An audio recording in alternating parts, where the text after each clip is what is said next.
વિદ્યાર્થી મિત્રો, મારી યુટ્યુબ ચેનલ પર તમારું હાર્દિક સ્વાગત છે।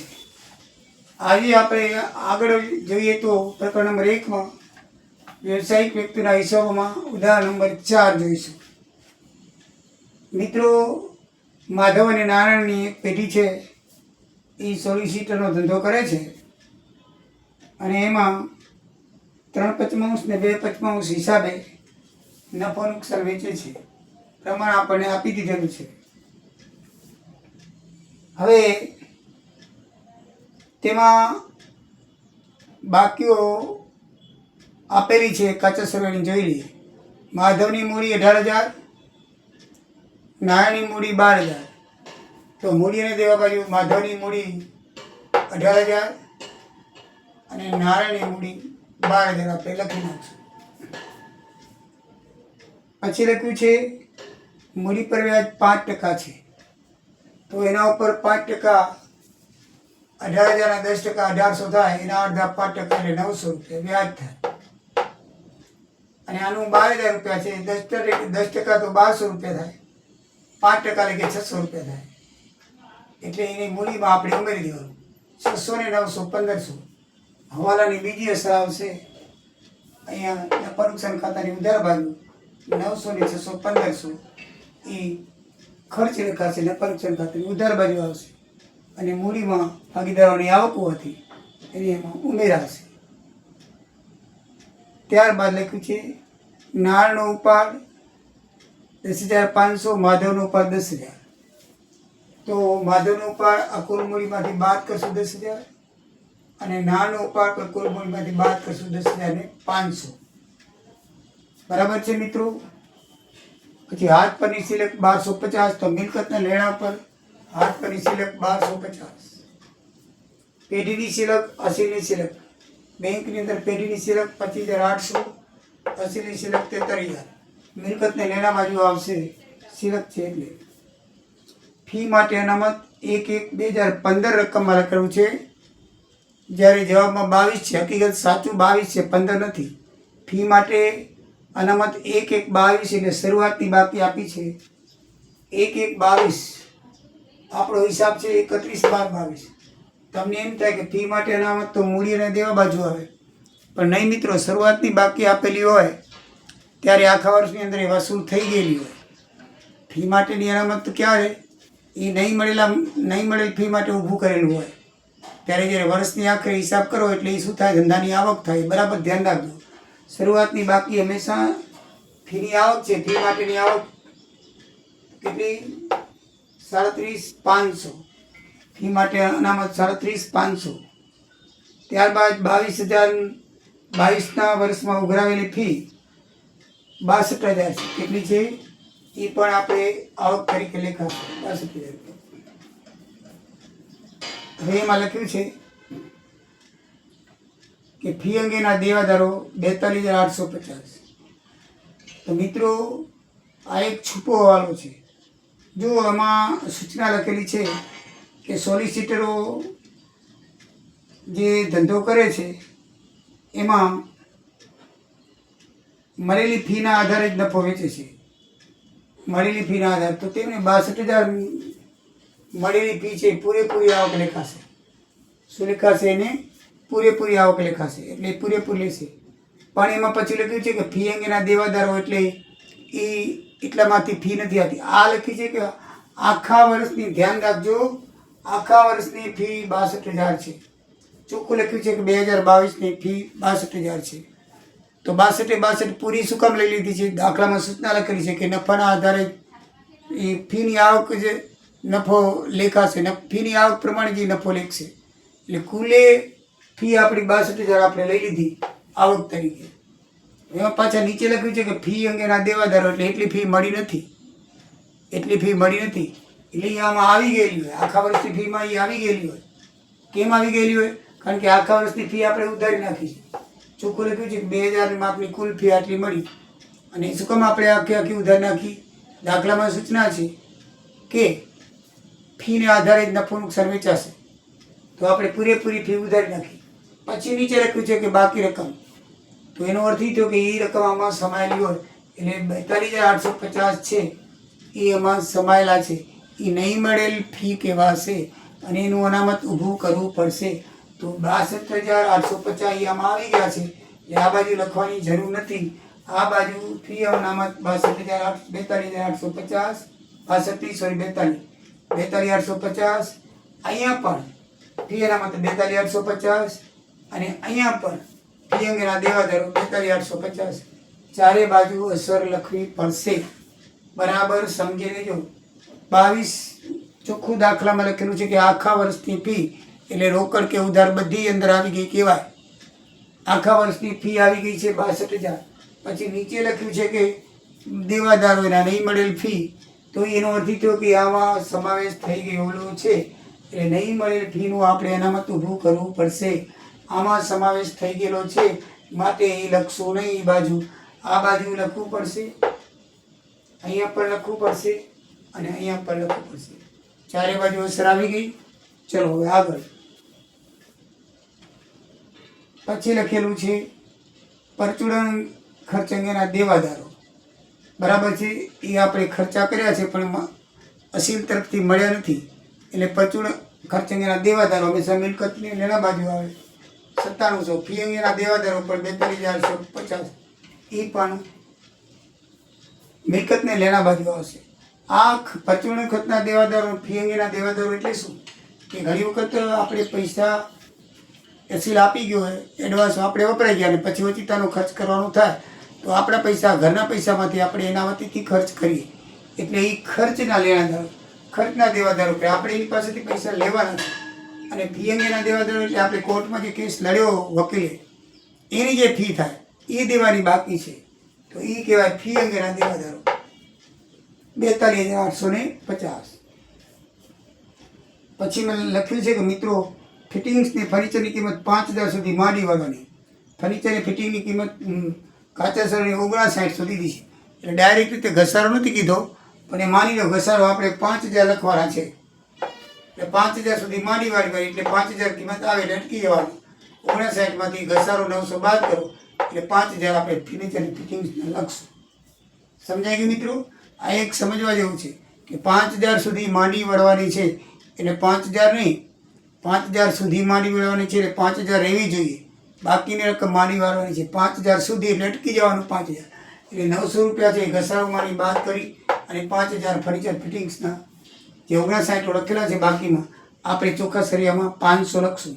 અને ઘસારો જે છે એ બીજી અસર અહીંયા આવશે નફા નુકસાન ખાતાની ઉધાર બાજુ 900 રૂપિયા. બરાબર, અહીંયા માંડી વાળીએ ને આપણે એ હવાલામાં આપેલું છે એટલે 900 અને 900 એ બે બાજુ અસર આવી. બરાબર છે. આગળ રકમ જોઈએ તો લેણદારો અસીલ, લેણદારો પરચુરણ. તો બે પ્રકારના લેણદારો છે. તો મૂડી દેવા બાજુ આવે અસીલના 41,500, પરચુરણ લેણદારો 3200. બરાબર છે. બાકીમાં વીમા કમિશન 3400. તો વીમા કમિશન આપણું આવક છે એટલે 3400 રૂપિયા નફા નુકસાન ખાતાની. આમાં ખબર કેમ પડે કે વીમા કમિશન આવક છે જમા બાકી આપી છે, જમા બાકી આપી છે માટે જમા બાજુ આવે, ઉધાર બાકી કરીએ તો અહીંયા આવે. બરાબર છે. પછી લખ્યું છે ઓફિસ ભાડું ઓડિટ ફી 12,700. તો ઓફિસ ભાડું ઓડિટ ફી 12,700. પછી લખ્યું છે આર્ટિકલનું ક્લાર્ક પ્રીમિયમ 1/1/22 થી 6 વર્ષ માટે. આમાં છૂપવાવાળો છે, તારીખ આપેલી હોય સમજી લેવાનું છૂપવાવાળો કહેવાય. 1/1/22 થી 6 વર્ષ માટે છે એટલે આપણે હિસાબ કરી છીએ 22 થી 1/1 થી છે એટલે આપણે 1 વર્ષનું કાપવું પડશે. બરાબર છે. તો 6300માંથી આપણે 1 વર્ષનું 6 ભાગી તો 1,050 આવે. 1,050 આવે એટલે એ શું છે આપણી આવક છે. એટલે આર્ટિકલ ક્લાર્કનું 1 વર્ષનું પ્રમાણસર પ્રીમિયમ 1,050 આપણી આવક લેખાશે. અને એની બીજી અસર જે 6300 છે દાખલામાં આપેલા છે એમાંથી 1,005 આ વર્ષના બાદ કરશું અને બાકીના 5250 એ આગળ બાકી ખેંચાતી આવશે. એ ઓટોમેટિકલી 6 વર્ષે પૂરી થઈ જશે. સમજાઈ ગયું મિત્રો? આપણને હવે આ વસ્તુ શું છે એ તમને કહી દઉં. આર્ટિકલ ક્લાર્કનું પ્રીમિયમ એટલે શું?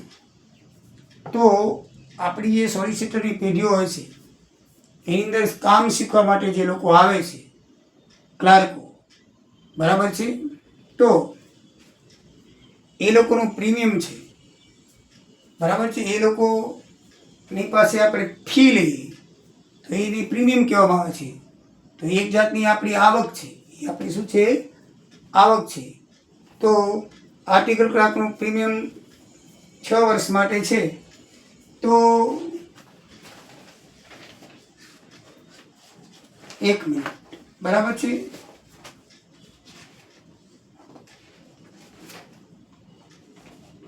તો એનું કામ શીખવા માટે રાખવામાં આવેલા આર્ટિકલ ક્લાર્ક તરફથી પ્રીમિયમ મળે છે આપણને, એટલે એક જાતની આવક છે, બરાબર છે. મેં તમને ઉલ્લેખ કરેલો નથી પણ પછી તમે શીખવાડી દઉં છું, કહી દઉં છું. એ આર્ટિકલ ક્લાર્કનું પ્રીમિયમ એટલે શું? તો કામ શીખવા માટે રાખવામાં આવેલા આર્ટિકલ ક્લાર્ક તરફથી આપણને આવક મળે છે એને પ્રીમિયમ કહેવામાં આવે છે. આ વીમા પ્રીમિયમ નથી, ધ્યાન રાખજો. તેની આવક તરીકે હિસાબોમાં સમાવેશ થાય છે. ભાગીદારી પેઢીમાં કેટલી વાર ભાગીદારને આર્ટિકલ ક્લાર્ક સોંપવામાં આવ્યો છે તેનું તે પ્રીમિયમ લે છે. આ સંજોગોમાં તે ભાગીદારની અંગત આવક છે અને હિસાબી ચોપડામાં તેની નોંધ નથી થતી, પરંતુ સામાન્ય રીતે આવા પ્રીમિયમને પેઢીની આવક ગણવામાં આવે છે. શું ગણવામાં આવે છે? પેઢીની આવક ગણવામાં આવે છે. એટલે ધ્યાનમાં રાખવાનું કે આર્ટિકલ ક્લાર્કનું પ્રીમિયમ છે એ પેઢીની આવક ગણવામાં આવે છે, બરાબર છે. ડિરેક્ટરની ફી એ પણ આપણે જે છે ભાગીદારોની પોતાની આવક ગણાય છે. પગાર હોય તો એ પોતાની આવક ગણાય છે, બરાબર છે. ડિરેક્ટરની ફી હોય છે, પોતે ડિરેક્ટર તરીકે ફરજ બજાવતા હોય ભાગીદારી પેઢીમાં તો એના નીચે અલગ ફી લે છે, અને સ્પેશિયલ કામ કરતા હોય તો એનો પગાર પણ લે છે. ભાગીદારોની અંગત આવક છે તો એની અંગત આવક તરીકે આપણે એની મૂડીમાં ઉમેરવી જોઈએ. જે હવે આવશે એટલે હું તમને સમજાવું છું. એટલે આર્ટિકલ ક્લાર્ક પ્રીમિયમ શું છે મેં તમને સમજાવી દીધું, બરાબર છે. તો એ જે આવક છે એ ધંધાની આવક તરીકે આપણી કંઈ કામ શીખવા આવતા હોય ને એટલે એ આપણને થોડું થોડું આપે, કંઈક આપણે ફી રાખેલી હોય એને પ્રીમિયમ કહેવામાં આવે છે. એટલે એ આર્ટિકલ આપણે એડવાન્સમાં લઈ લીધા છે 6300 રૂપિયા એની પાસેથી, બરાબર છે. 6 વર્ષ માટે આપણી પાસે આવે છે કે ભાઈ હું તમારી પાસે રહીશ, તો આપણે દર વર્ષે ફી આવક તરીકે લેતા જશું. 6300 નહીં લઈ, કારણ કે 6300 આખા આપણે 6 વર્ષ માટે આપી છે. એટલે 6300 એક વર્ષની આપણે 1000 પર આવક તરીકે લઈ, બાકીનું આપણે મૂડીને દેવા બાજુ લખશું કે ભવિષ્યમાં એ બંધ થઈ જાય તો આપણે એને દેવા પડે, બરાબર છે. એટલે એક જાતનું અનામત છે. એટલે 5250 હજી આગળ ખેંચશું આપણે બાકી, બરાબર છે. એટલે 5250 એ 6300માંથી 1050 આપણે છઠ્ઠા ભાગના બાદ કરીને આવક તરીકે લખ્યા, અને બાકીની રકમ આપણે અનામત તરીકે રાખી મૂકી, આગળ ખેંચી, બરાબર છે મિત્રો. પછી આગળ રકમ છે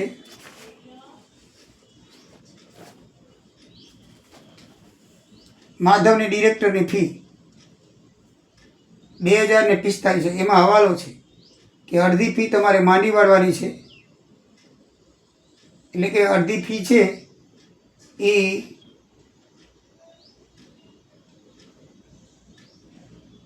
અડધી ફીમાં અડધી લે છે ને બાકી રકમ નફા નુકસાન ખાતે લઈ જવામાં આવે છે. ડિરેક્ટરોએ અંદર સૂચના લખી છે, હવાલો છે કે મળે છે એમાંથી અડધી ફી લે છે અને બાકી નફા નુકસાન ખાતે પેઢીને આપી દે છે. એટલે એવા સારા માણસો છે ડિરેક્ટરો કે ભાઈ અમને ફી આવશે તો અમે અમારા અડધો ભાગ અમારો, અડધો ભાગ પેઢીનો, એમ કીધેલું છે, બરાબર છે. તો અડધો ભાગ એમનો, તો નારાયણભાઈ 4500 રૂપિયા ડિરેક્ટર ફીના કમાણા છે, તો અડધો ભાગ એના મૂડીમાં ઉમેરો થશે અને અડધો ભાગ એ ધંધાને આપે છે, એટલે આવક તરીકે નારાયણ તરફથી મળશે. આ ભાઈ 2000 રૂપિયા કમાણા છે ડિરેક્ટર ફીના, એટલે અડધો ભાગ પોતાનો લેખાશે અને અડધો ભાગ ડિરેક્ટરની ફી તરીકે ધંધાને આપે છે.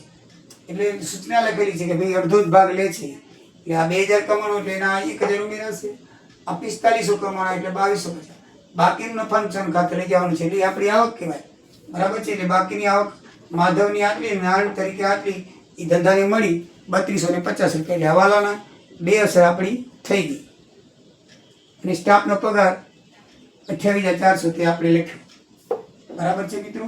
તો આ બધું આપણને આટલા સુધી આવી ગયું, આ બાજુની બધી રકમ આવી ગઈ. હવે આનું મારું ટોટલ 1,07,200, એમાંથી આટલું ટોટલ બાદ કરો એટલે 14,850 તૂટશે. 14,850 તૂટશે એને કહેવાશે નફો, અને એને 2,355 ગુણી એટલે 8,910 માધવની ભાગે આવશે, અને 14,850 ને 2,500 ગુણો એટલે 5,940 નાણે ભાગ આવશે. એટલે 14,850 નફો વેચાઈ ગયો. દાખલામાં લખેલું છે કે 3/55 ને 2/55 ભાગે નફો વેચી લેવો, તો આપણે વેચી દીધો. હવે બંનેનું ટોટલ સરખા થશે. આ બંનેનો નફો છે મૂડી ખાતે જશે. 8,910 એ માધવને ખાતે જમા થશે મૂડીમાં, અને 5,940 એ નાણાંની ખાતે જમા થશે. બીજો હવાલો એક છે નાણાંની પગાર 6,000. તો નાણાંની પગાર મળશે તો એની મૂડીમાં ઉમેરાશે, અને નફા નુકસાન ખાતાની ઉધાર બાજુ 6,000 અહીંયા આવશે. એટલે આ બધી આઈટમ આપણે આવી ગઈ. હવે આમાં બધું આવી ગયું છે. તો કુલ મૂડીમાંથી એનો ઉપાડ 10,000 બાદ કરે ચોખ્ખી મૂડી લખશું. અહીંયા બધી કુલ મૂડીમાંથી એનો ઉપાડ બાદ કરશું એટલે આપણી ચોખ્ખી મૂડી આવશે. બાકી બધાની આપણી વિગત આવી ગઈ છે. તો મિત્રો આ બાજુ તમે સરવાળો કરશો તો બંને બાજુ નફા નુકસાન ખાતાનો તો મળી ગયો, એ બધું કરી નફો અહીંયા ખેંચી લીધો. હવે બંને બાજુ તમે સરવાળો કરશો તો 1,70,600 બંને તરફ મળી જશે. એટલે આ દાખલાની અંદર એક પોઈન્ટ ખાસ ધ્યાનમાં રાખવાનો હતો એ કે આનો સમાવેશ થયેલો છે. આખા વર્ષની ફી આમાં રાખેલી છે. અલગ તરીકે નહીં મળેલ ફી નથી આપી, પણ નહીં મળેલ ફીના દેવાદારો આપેલા છે. એટલે એ સમજી લેવાનું કે કુલ મૂડી ઉધારી દે, કુલ નફો ઉધારી દીધો છે, જે ફીની રકમ છે એમાં સમાવેશ થયેલો છે, માનવાનું છે. એટલે એ રીતે આપણે એમાં ધ્યાન રાખીને એનું મૂલ્ય અનામત ઊભું કરવાનું છે. બાકી તો બધું સરખું છે, કોઈ કાંઈ કરવાનું છે નહીં. મિત્રો મને લાગે છે તમને ખબર પડી ગઈ હશે. ના પડી હોય તો કોમેન્ટ કરજો, અને દાખલાની રકમ તમને બતાવી દઉં જેથી તમને ખ્યાલ આવે. ઉદાહરણ નંબર 4, એની રકમ આ મુજબ છે, જરાક જોઈ લો. આ ઉદાહરણ નંબર 4, માધવ અને નારાયણ સોલિસિટર ધંધો કરે છે. એમાં 5% મૂડી પરિવાર છે, 6,000 પગારના આપવાના છે. આ બધી સૂચનાઓ હવાલા તરીકે માનવાની છે, બરાબર છે. પછી બાકીઓ છે એ બધી અહીંયા આપેલી છે બીજા પાના પર. આ બધી એની બાકીઓ છે, બરાબર છે.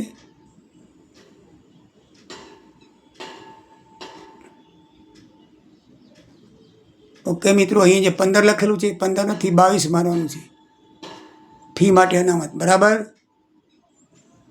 આવજો. જય દ્વારિકા.